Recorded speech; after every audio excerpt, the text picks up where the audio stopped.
Algunas escenas de este programa han sido representadas, incluyendo la descripción de investigaciones realizadas en la escena del crimen.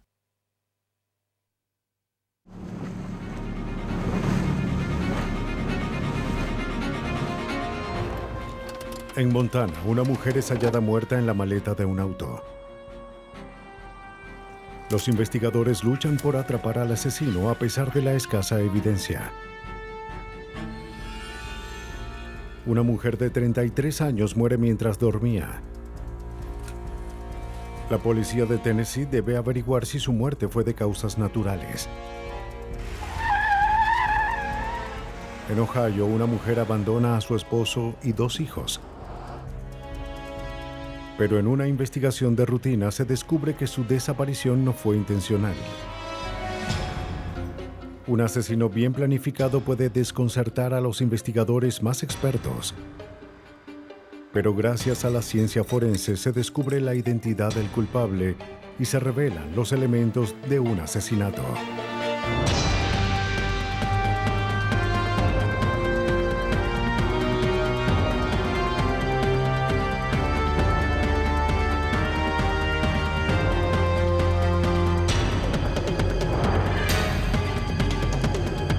Los nuevos detectives, casos estudiados por la ciencia forense. Elementos de un asesinato. En el corazón de Montana, conocido como el país del gran cielo, se encuentra Great Falls, ciudad rodeada por las montañas rocosas. En una mañana de octubre, un hombre que andaba en las orillas del río Missouri encuentra varios documentos. Eran de una mujer joven. El hombre llama a la policía. Los agentes del departamento de policía responden a la llamada. Hallan otros documentos que pertenecían a la misma mujer. Susan Galloway. La policía conocía el nombre. ¿Las guardo como evidencia? El día anterior se había denunciado la desaparición de Susan Galloway.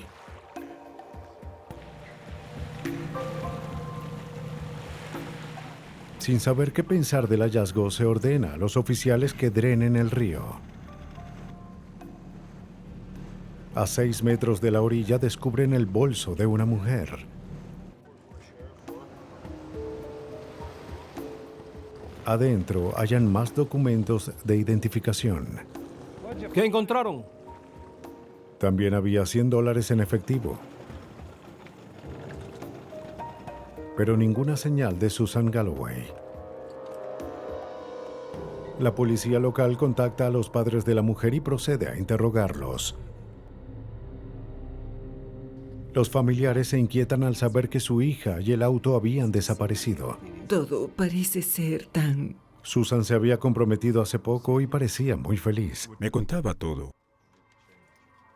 Su prometido, Craig Smith, estaba en una base cercana de la Fuerza Aérea. ¿Nos fue muy bien? Sí, me alegra mucho. La pareja solía ayudar en el negocio de los Galloway. Susan era una mormona devota. Aunque Craig no lo era, había aceptado convertirse para poder casarse con ella. Los padres planeaban entregarles la tienda como regalo de bodas. No podían entender por qué Susan se había marchado sin avisar. El detective Ken Anderson no tenía muchas esperanzas. Los documentos encontrados indicaban que Susan Galloway en realidad no se había marchado de la ciudad en su vehículo sin despedirse, ya que no habría dejado atrás su identificación ni su dinero. La policía decide interrogar al prometido de Susan. Hola, ¿es Craig Smith? Sí, señor. Craig Smith no tenía idea de dónde se encontraba Susan. La vio por última vez la noche en la que desapareció. Al salir de una fiesta, Susan lo lleva hasta su apartamento cerca de la medianoche. No la había visto desde entonces. El detective observa un vendaje en la mano de Smith. ¿Qué le pasó en la mano? Explicó que se había cortado por accidente con un cuchillo. Horas después de despedirse de Susan, se despertó sediento. Intentó abrir una lata de jugo de naranja, pero no podía. Tomó un cuchillo, pero se cortó cuando trató de abrirla.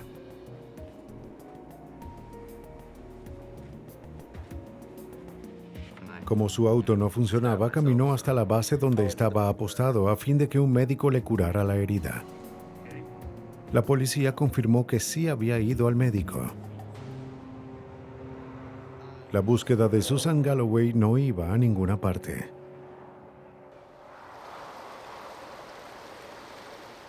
Tres días después, un empleado que trabajaba en una represa cercana observó algo extraño al otro lado del río.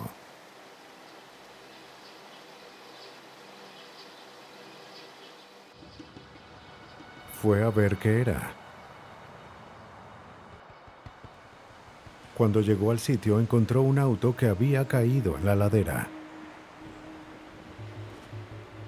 El vehículo parecía atorado en los arbustos.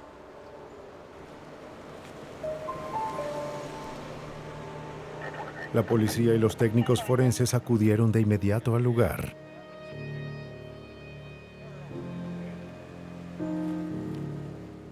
Cuando investigan el número de placa, descubren que le pertenece a Susan Galloway, de 27 años.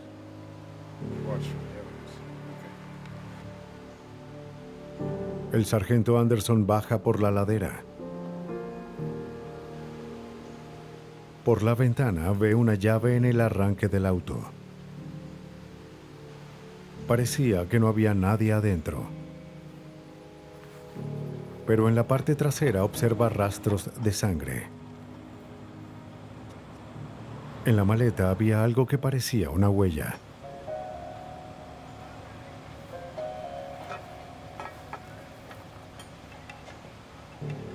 Luego, Anderson revisa el interior del auto.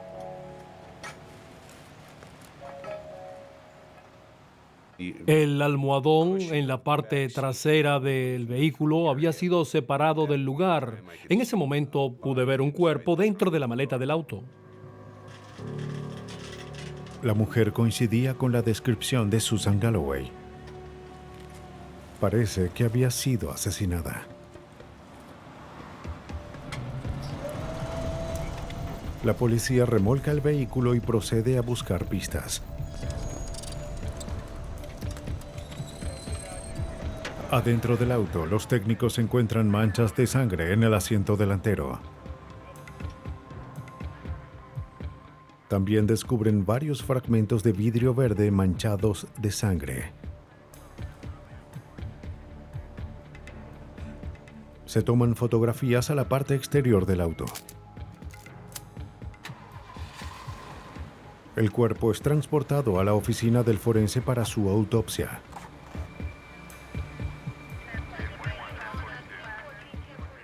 La falta de evidencia en el lugar hace creer a la policía que la mujer fue asesinada en otro lugar.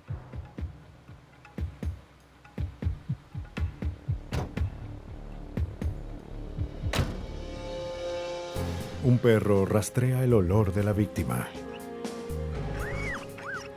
A 1,5 kilómetros del auto encuentra un hoyo parcialmente cavado. Sargento Anderson, acérquese. Creo que hallamos la escena. En el sitio se halla más sangre. Parece que el sospechoso llevó a la víctima al lugar, la asesinó y luego intentó enterrarla. Pero por alguna razón desistió.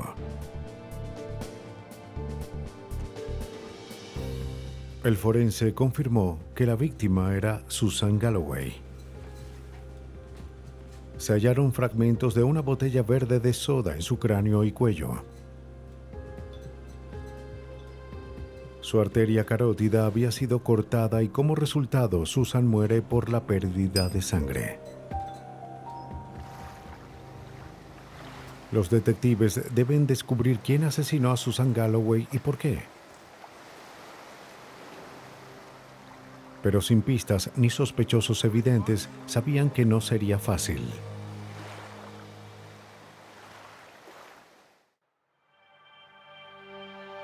La policía de Great Falls, Montana, no encuentra muchas pistas en el caso de Susan Galloway.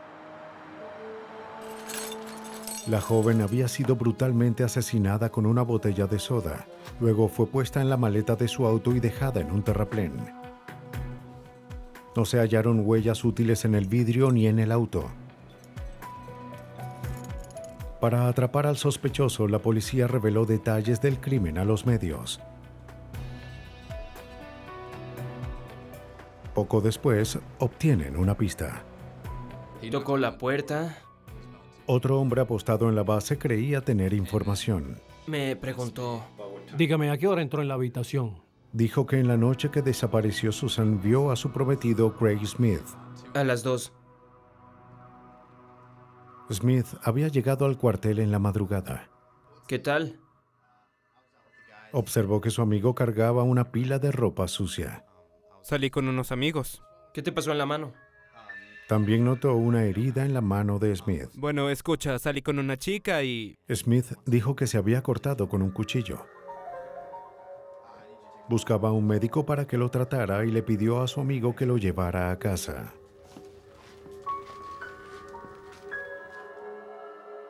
Smith también le contó que estaba bebiendo con unos amigos y se quedó varado. Tenía una... De hecho, le pidió que lo mantuviera en secreto ya que su prometida, Susan Galloway, se molestaría. La declaración del piloto contradecía la versión de Craig Smith, quien afirmaba que se había ido a dormir justo después de que Susan lo dejara en casa. Ken Anderson tenía sus sospechas. Como parecía que Craig mentía sobre algo, de repente pasó a ser el principal sospechoso en vez de un prometido afligido. La policía procede a corroborar la historia de Craig. Localizan al médico que lo había tratado. Confirmó que Craig Smith había ido a que le curaran la herida a tempranas horas del 23 de octubre. Fue en su mano derecha. Muy bien. ¿Y cuán grande era la herida? El médico recordó haber pensado que la herida coincidía más con el corte de algo dentado que con un cuchillo. Era profunda. Pero esa información no era suficiente para probar que Craig era el asesino. A fin de relacionar al sospechoso con la escena del crimen, la policía registra el lugar. Tengo un par de preguntas que hacerle, si no le La molesta. vendedora de una tienda vio a Smith y a Susan Galloway en la noche de su desaparición. De acuerdo con la vendedora, parecían discutir cuando entraron a la tienda. Compraron varias botellas de soda y se marcharon. Nos vamos ya. La vendedora le mostró al oficial la marca de soda que la pareja había comprado. Eran botellas verdes de vidrio idénticas a los fragmentos hallados en el cuerpo de Susan Galloway. La información bastó para que la policía obtuviera una orden de registro.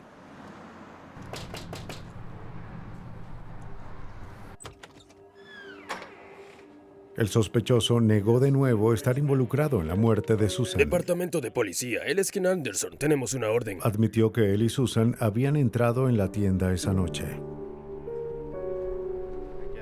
También reconoció que solía estar en el área donde el vehículo fue encontrado.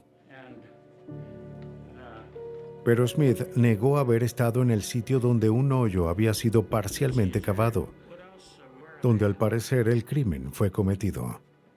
¿Son esos los pantalones? Incautan la ropa que Craig llevó la noche de la desaparición de Susan. ¿Es suyo? Sí, así es. Nos llevaremos todo esto. Pero las prendas habían sido lavadas. También hay una camisa allí, ¿no? La única esperanza de la policía era relacionar a Smith con la huella de zapato encontrada en el auto de Susan.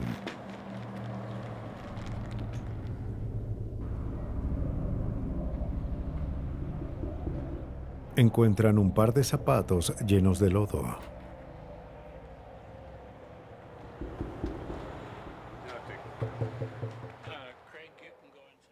Un análisis reveló que los zapatos de Smith eran de la misma talla y que las suelas tenían el mismo patrón que los hallados en el vehículo. Pero eso no era suficiente para probar su culpabilidad. Él había conducido el auto muchas veces. Aunque la huella estaba en un lugar inusual, podía haber estado allí. La policía tenía que ubicarlo físicamente en la escena del crimen. Todo lo que tenían era la tierra en los zapatos de Smith. Creíamos que si había estado en la escena del crimen, tendría restos del suelo. Era un lugar muy arenoso, muy diferente al lugar lodoso donde encontramos el automóvil. Los investigadores recogen muestras de varios lugares donde el sospechoso afirmó estar la noche de la muerte de Susan. También recogen muestras del lugar donde creían que se había cometido el crimen. Las muestras de suelo fueron enviadas a la Universidad de Montana para su análisis. El geólogo y mineralogista Jack Wettenberg trabajó en el caso. Tenía que examinar el suelo de donde se había cavado un hoyo y otras áreas más pequeñas que debía revisar a fin de comparar las muestras con los restos hallados en el zapato. Wettenberg observó que las muestras tomadas del zapato de Craig tenían pequeños fragmentos de vidrio, posiblemente de botellas rotas. Un análisis microscópico reveló que las muestras contenían rastros de ceniza que podrían haber surgido del cobre. Las muestras recogidas en el patio de Craig y el camino que recorrió hasta la base no tenían dichas cenizas.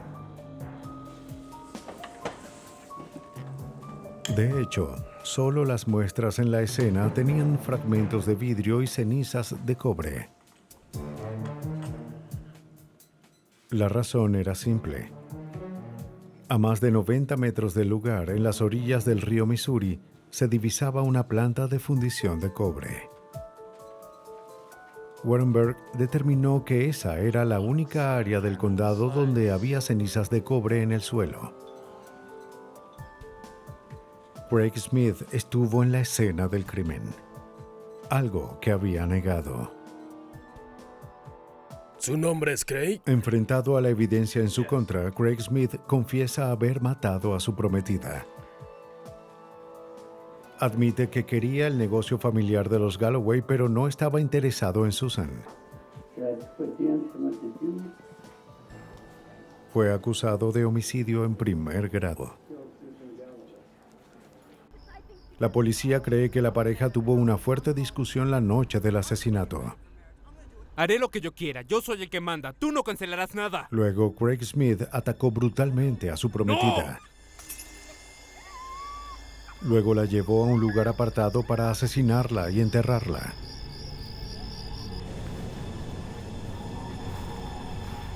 Pero como eso no funcionó, la colocó en la maleta del auto y lanzó el vehículo por la ladera.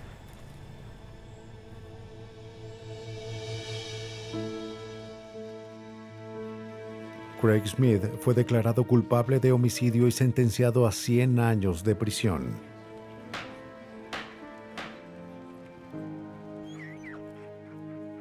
Una muestra de suelo fue lo que la policía necesitó para descubrir el secreto de un asesino.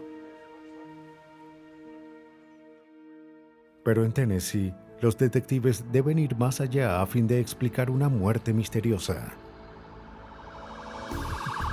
En la mañana del 23 de diciembre de 1997, la policía de Nashville y el personal de urgencias acuden a una llamada del 911. Terry Robinson declaró que su esposa había estado enferma por varios días y que ahora no respiraba. Fue declarada muerta en el lugar.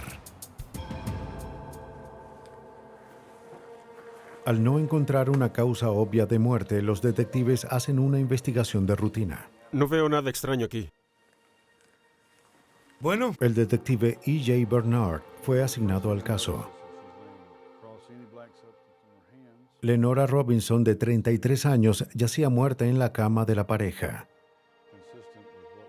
Los investigadores observaron una sustancia negra en la camisa y almohada de la mujer que provenía de la nariz y la boca de la víctima. No parecía sangre. nos llevaremos la almohada. Hay un cigarrillo no terminado. Pensaron que quizás provenía de un cigarrillo encontrado al lado de la cama. Nos llevaremos esto. También hallaron y recogieron una botella de Gatorade y un vaso lleno con la bebida. Guárdalo, y también el vaso. Terry Robinson le contó al detective que Lenora había estado sufriendo de una fuerte gripe los últimos 5 días. Espere. El día anterior, Terry había llevado a su esposa al médico ya que presentaba fiebre alta, vómitos y diarrea. Escucho una ligera congestión en los pulmones. Ya veo. El médico que examinó a Lenora le diagnosticó una gripe grave. Esto la ayudará. Le dio una inyección para aliviar los síntomas y la envió a casa. Arderá un poco al principio. Terry dijo que su esposa había mejorado, pero que esa noche sus síntomas empeoraron. Espero que eso te cure. Intentó tratarla dándole Gatorade y medicamentos. Pero cuando la vio la mañana siguiente no estaba respirando. Gracias, señor, y tenga mucho cuidado, ¿eh? Aunque no había señales de un crimen, la policía no podía creer que alguien tan joven como Lenora muriera de gripe. Bernard ordenó que se realizara una autopsia. La conclusión inicial fue que tenía que ver con la gripe, la inyección. Posiblemente fue un ataque al corazón o un tumor. Algo que la familia ni nadie ni los médicos conocían. Su cuerpo fue enviado a la oficina del forense en Tennessee, ubicada en Nashville. Allí, el doctor en jefe Bruce Levy realizó la autopsia. La sustancia negra proveniente de la nariz de Lenora Robinson llamó su atención de inmediato. En este caso, lo primero que se observó fue una sustancia negra en la almohada, al lado de donde estaba su boca, es decir, que había salido de su cuerpo. No sabíamos de qué se trataba. Un análisis reveló una enfermedad del corazón y congestión en los pulmones, lo que afirmaba la idea de que había muerto por causas naturales. El detective Bernard llegó poco después para observar la autopsia. Notó algo inusual. Huele a almendras o dulces. Es cierto. Del cadáver provenía un olor a almendras amargas, lo que se relacionaba a personas que habían muerto por envenenamiento de cianuro. Pero después de otros análisis no se hallaron señales asociadas con la ingestión de cianuro. No había daño en el hígado ni quemaduras en la boca y el esófago. Solo está el olor. Se analizó la bebida encontrada cerca de la cama de Lenora, pero no estaba envenenada. Si la víctima había estado expuesta al cianuro, la pregunta era, ¿por quién y cómo?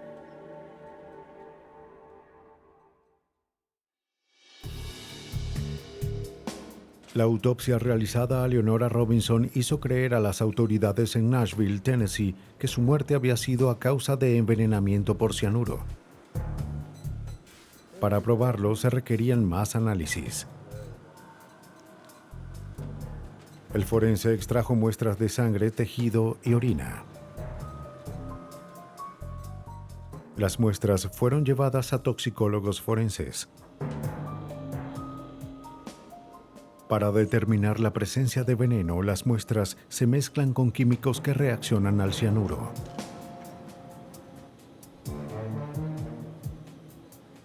Si había veneno, la muestra tendría un color azulado o púrpura en minutos.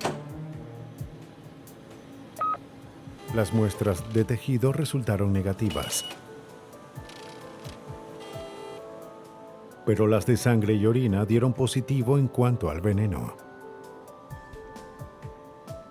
Para que el cianuro sea absorbido en la sangre pero no en los tejidos, tenía que haber sido inhalado. De acuerdo al experto forense Louis Kuykendall, el cianuro es más letal en estado gaseoso.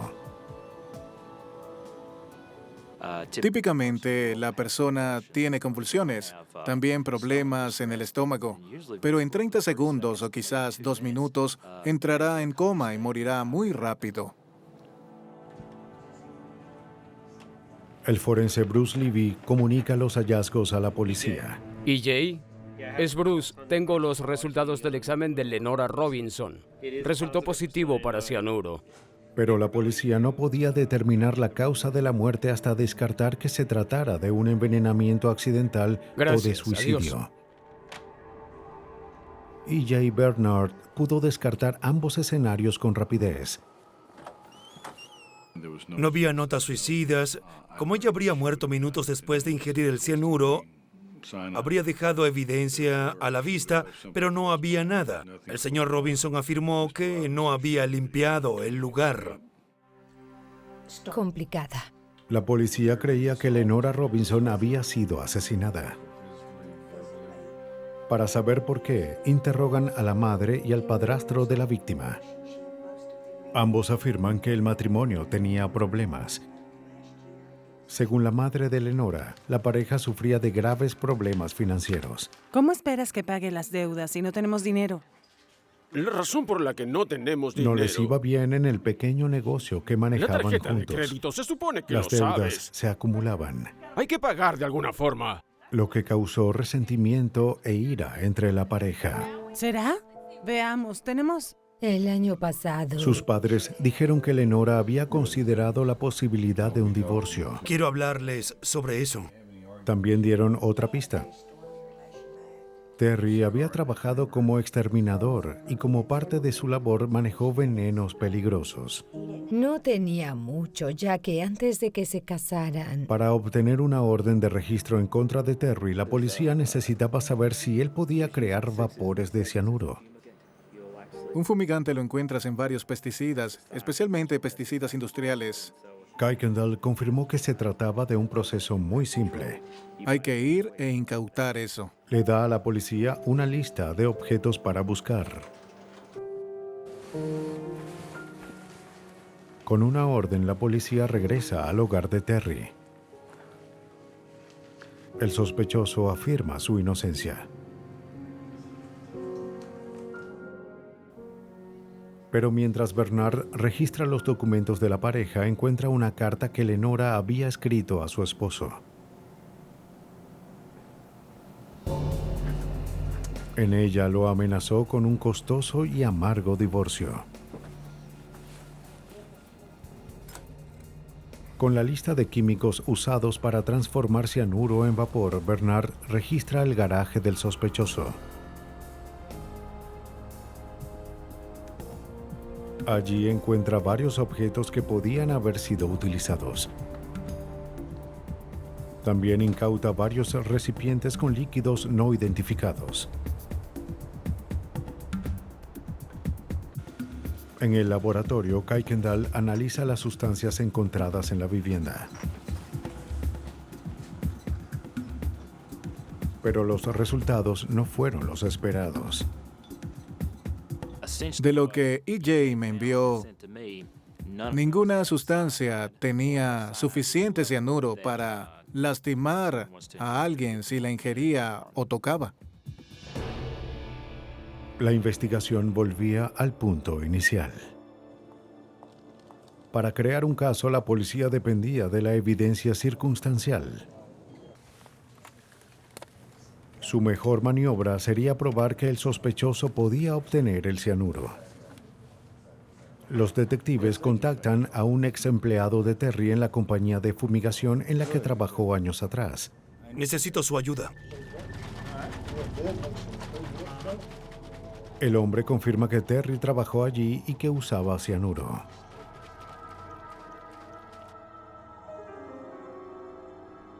De hecho, Terry Robinson convertía el veneno cristalizado a líquido que era usado para matar insectos y roedores.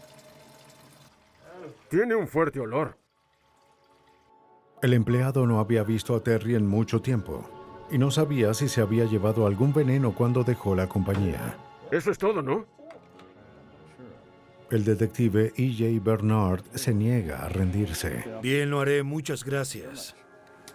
Bueno, seguí buscando la fórmula mágica para poder hallar pruebas de que compró cianuro, pero era imposible. Aunque la policía había establecido el motivo y la oportunidad, no tenía evidencia suficiente para vincular a Terry Robinson con el veneno utilizado para matar a su esposa. Sin eso, el asesinato podía quedar sin resolverse.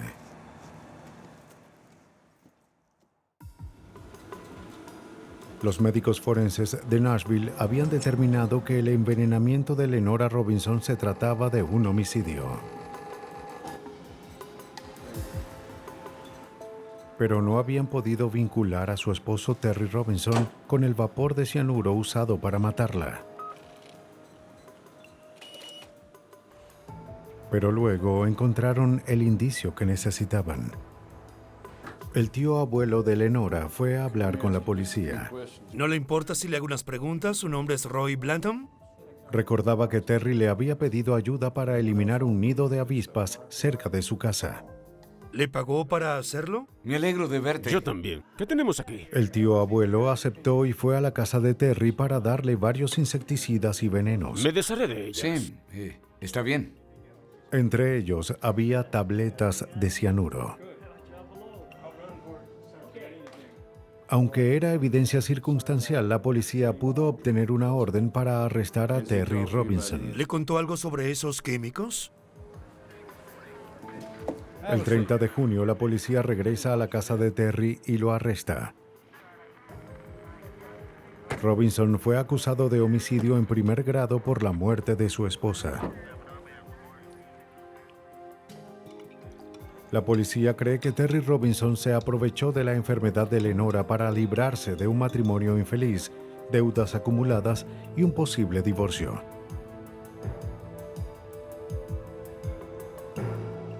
El 22 de diciembre entró a su habitación y le administró el mortal veneno.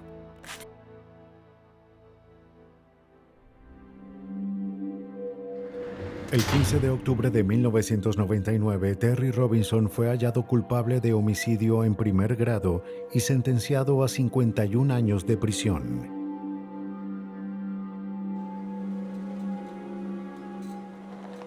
Para atrapar a un asesino, la policía de Nashville tuvo que confiar en la ciencia forense y en su persistente determinación.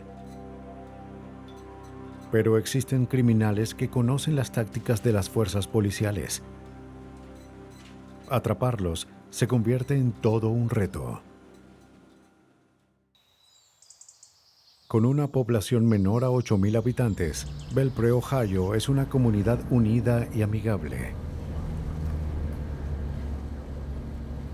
Así que cuando alguien desaparece, todos se preocupan. El 19 de septiembre de 1996, Jack McCready llega a la estación de policía. No lo hice. Los investigadores lo conocen. Regresé a casa y su auto no estaba. McCready era un oficial respetable de la policía de Ohio. Su ropa no estaba. Después que saliste del trabajo. Sí. Quería denunciar la desaparición de su esposa Jennifer.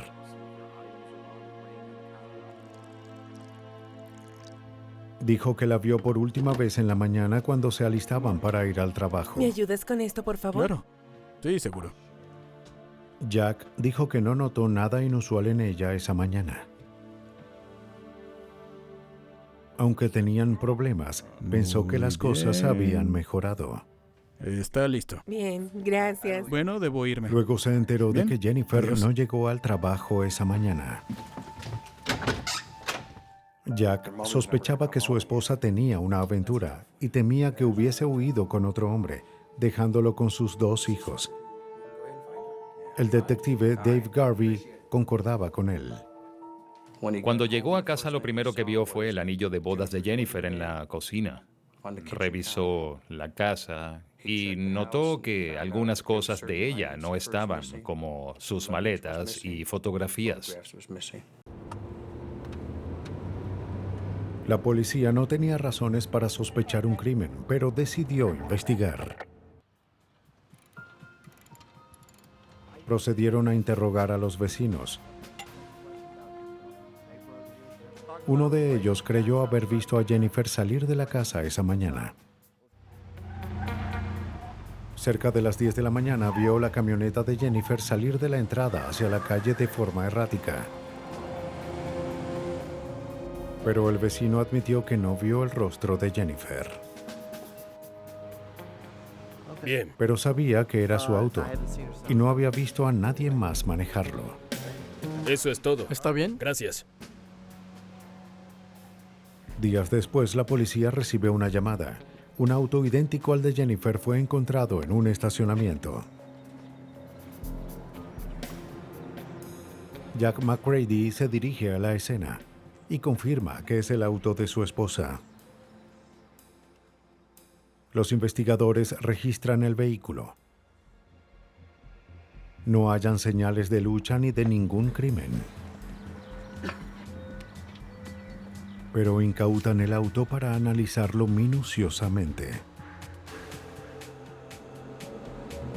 Los técnicos forenses examinan el auto con luminol, un químico que puede detectar rastros invisibles de sangre y otras sustancias biológicas. Pero luego de varias horas, los análisis no muestran elementos que indiquen un crimen. Como adulta, Jennifer tenía el derecho de desaparecer. Como la policía no encontró evidencias de un crimen, no tuvo más opción que desistir en la búsqueda de la joven madre.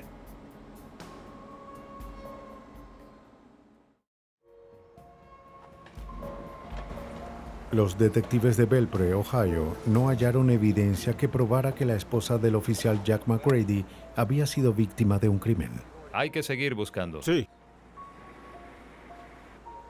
Todo indicaba que la madre de 2 niños se había marchado del lugar. Dejó el auto atrás. Pero los amigos de la mujer contactan a la policía. Unas preguntas sobre sus vecinos del frente. Les preocupaba que algo le hubiese ocurrido a Jennifer McCready. Afirmaron que Jennifer estaba dedicada a sus hijos. Eran su vida.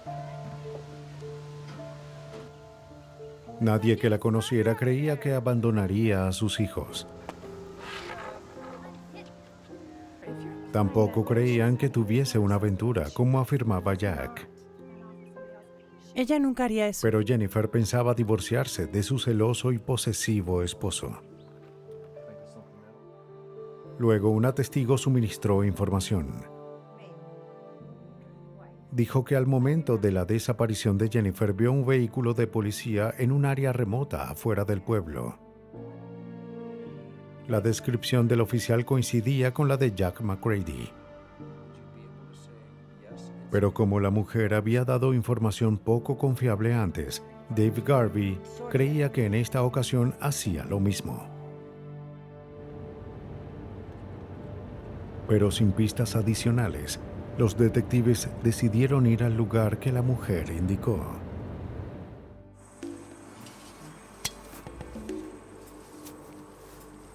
Allí encontraron algo fuera de lugar. Lo que haremos es... Un montículo de tierra.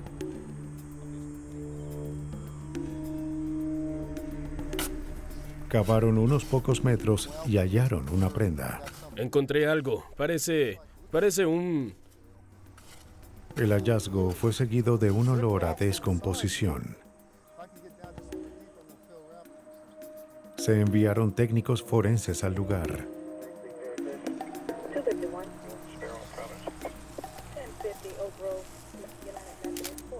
La excavación continuó y encontraron un edredón y una bolsa de dormir. Esa tela...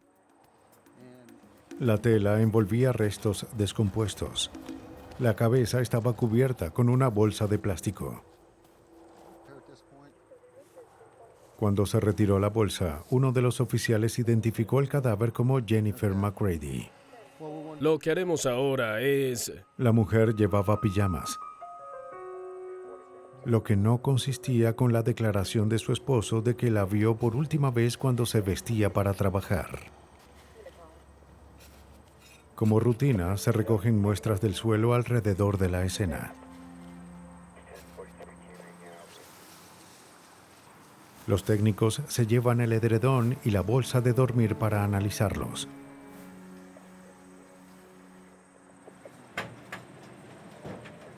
La víctima fue llevada a la oficina del forense para la autopsia. El forense determinó que Jennifer McCready había muerto de un disparo en la cabeza.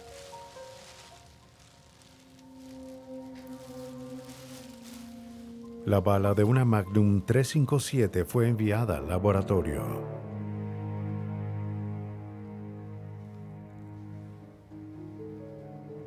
Los investigadores ahora tenían un homicidio que resolver. La información inconsistente y la declaración de los testigos apuntaban al oficial Jack McCready como principal sospechoso. Tengo malas noticias, Jack. Los detectives decidieron interrogarlo en el cuartel donde estaba. ¿Entendido? Cuando le dieron la noticia de la muerte de Jennifer, se vio perturbado. Pero cuando empezaron a interrogarlo, McCready pidió un abogado y terminó con las preguntas. Poco después, Jack McCready fue dado de baja.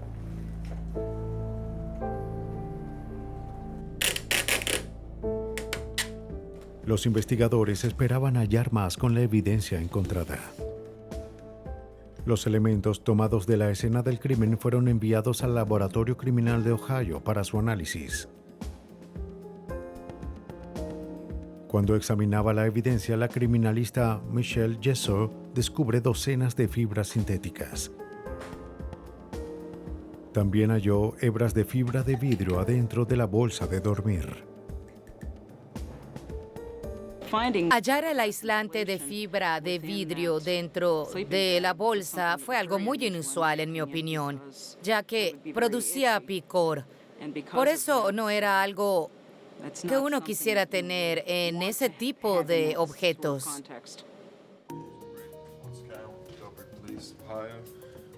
La policía obtiene una orden para registrar el hogar de McCready. Tienes que verlo, míralo. En la habitación hallaron edredones idénticos a los que envolvían a la víctima.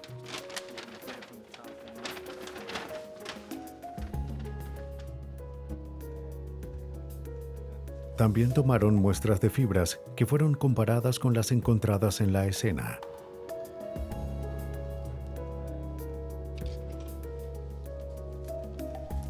En la cocina, la policía encuentra una Magnum 357. El mismo tipo de arma usada para matar a Jennifer McCready. Los investigadores hallaron y recogieron muestras de un aislante de fibra de vidrio en el garaje. El material parecía idéntico al encontrado en la bolsa de dormir.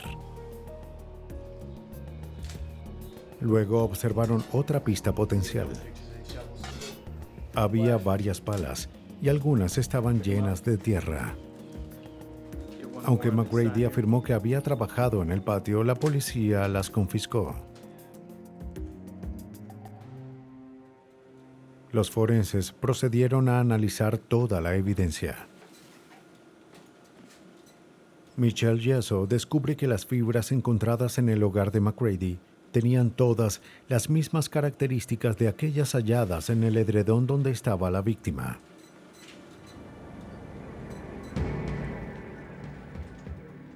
Todo indicaba que la víctima fue asesinada en su propio hogar, pero nada indicaba quién había cometido el asesinato. La mayor oportunidad que tenían para relacionar a Jack con el asesinato no llevó a ninguna parte. El cañón del arma había sido extraído, por lo que un análisis de balística era casi imposible. La policía subestimó a Jack McCready. No vi nada allí que indicara que... El sospechoso había sido lo suficientemente listo como para alterar la única evidencia que lo vincularía al crimen. O eso pensaba. La policía contacta a Richard Bisbin, un microscopista que trabaja para la firma Macron Associates. Le pidieron que comparara las muestras del suelo recogidas en la escena con las halladas en la pala y el patio de Jack McCready. Analizamos las muestras mediante una comparación cuidadosa de todos los detalles del suelo. El suelo se diferencia por el color y la presencia de plantas, también por sus minerales. Se diferencia por su textura y los tamaños de las partículas en él. Todos esos elementos son comparados. Bisbin empieza su investigación comparando las muestras de la pala de McCready con las de su patio. Pero la textura, tamaño, color y composición de las muestras no coinciden.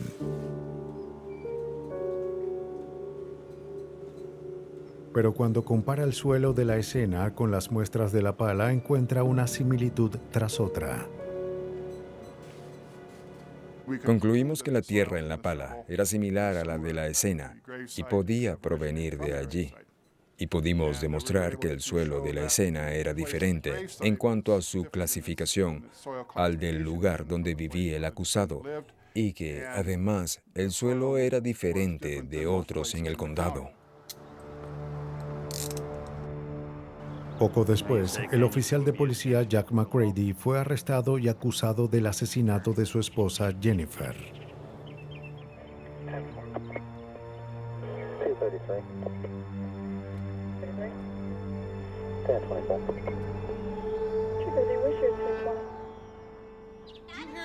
Aunque la policía desconoce el motivo que lo llevó a matar, la evidencia indica que el 18 de septiembre, Jack McCready le disparó a Jennifer en la cabeza.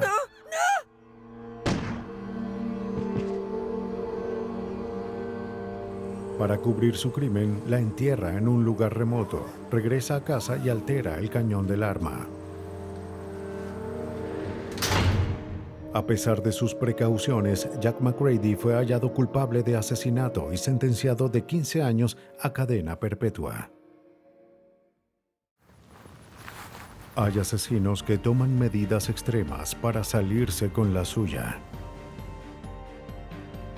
Pero ningún crimen es perfecto. A veces los investigadores dependen de unas cuantas moléculas para descubrir los elementos de un asesinato.